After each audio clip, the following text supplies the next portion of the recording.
Hi guys, my persuasive speech is about the crossbreeding of dogs. One of my visual aids is this guy, my notebook, to help me get through this. I got references. The last one is a whole bunch of pictures. I'll be showing you pictures as one of my other visual aids of dogs that are crossbred. My four references are crossbreeding dogs, definitions, benefits, disadvantages, and tips. I have one that's crossbreeding dogs, learning about the advantages and disadvantages. Another one for advantages and disadvantages of crossbreeding dogs. And then here are 22 adorable dog breeds you've never heard of. And the last one will melt your heart. Now, to start this off, the crossbreeding of dogs has its ups and downs. One of the processes is pure breeding, where you have two of the same species mixed together, creating the same species. Then you have crossbreeding, where you have two different species of dogs mixed together, creating a mixed version of the two different species that were mixed. Now, while most dogs have the same genetic material to be able to breed with one another, there are a select few that you can't breed with one another.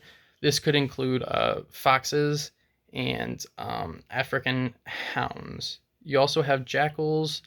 There are black jackals and yellow jackals. Yellow jackals, they're infertile, so it makes it even harder. Crossbreeding, though, can be very beneficial to the overall population of dogs to an extent. It can be abused to create dogs of Corybantic proportions, so not good for the dog's overall lifespan. Now, when you have pure breeding, there are many health complications that can occur. This is because the gene pool is so much smaller than when you're crossbreeding. You have a whole bunch of inbreeding that has gone around just to be able to keep purebreds around. So unless you have a genealogist looking at the two different purebreds that you're wanting to mix together, looking to see if they are a great mix for each other so that there's no health complications occurring along further down the line, it's not really recommended. But there's a huge risk in genetic mutations occurring if you don't go that route, which can lead to more tempered, physically disfigured, and leading to a shorter lifespan for the dogs. So, crossbreeding, though, this can lead to happier and healthier dog lives. The gene pool is much open for more possibilities, and this greatly reduces the risk of genetic mutations occurring. The right breeds mixing together can form purebreds, or it can make hybrids. Hybrids would be wolves, coyotes, dingoes, and etc. If neither case, you can't go wrong with a mutt. A mutt, which is just a mix of a whole bunch of different dog species. They're still loving and caring and cute and all that jazz. But to be frank, not every dog breed should be crossed. Wrong breeds mixed together can create undesirable features. When crossbreeding, the main goal for the breeder is to make profit, but it's also to be able to find a nice, loving home for the puppies. And you never know what genes will come out of mixing two different dogs together. You could end up having personality. You can't predict that. So it could be more aggressive or it could be a lot happier. Um, it would be hard to predict size by crossbreeding two different dogs. The risk factors for pregnancies, for the delivery of the litters, greatly increases. And they do also lead to more health issues like kidney disease, eye diseases, epilepsy, hip dysplasia, cancer. Cancer, though, is more common in purebreds. In today's society, I think it's corrupt and embarrassing.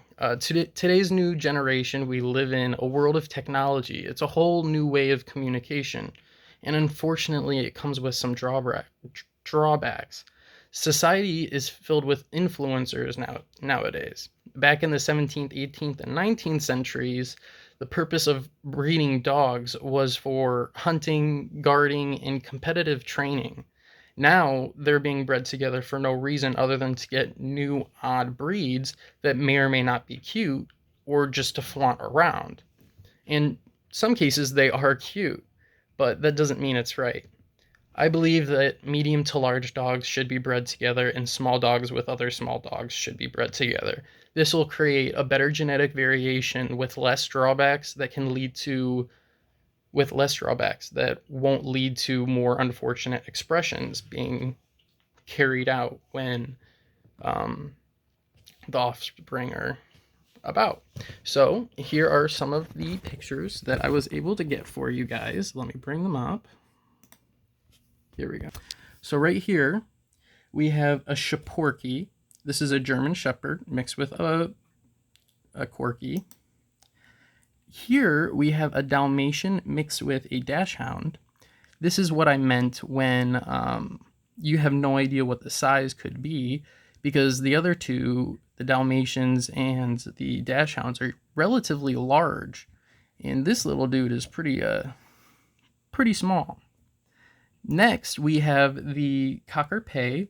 It's a Shar Pei and a Cocker Spaniel mixed together.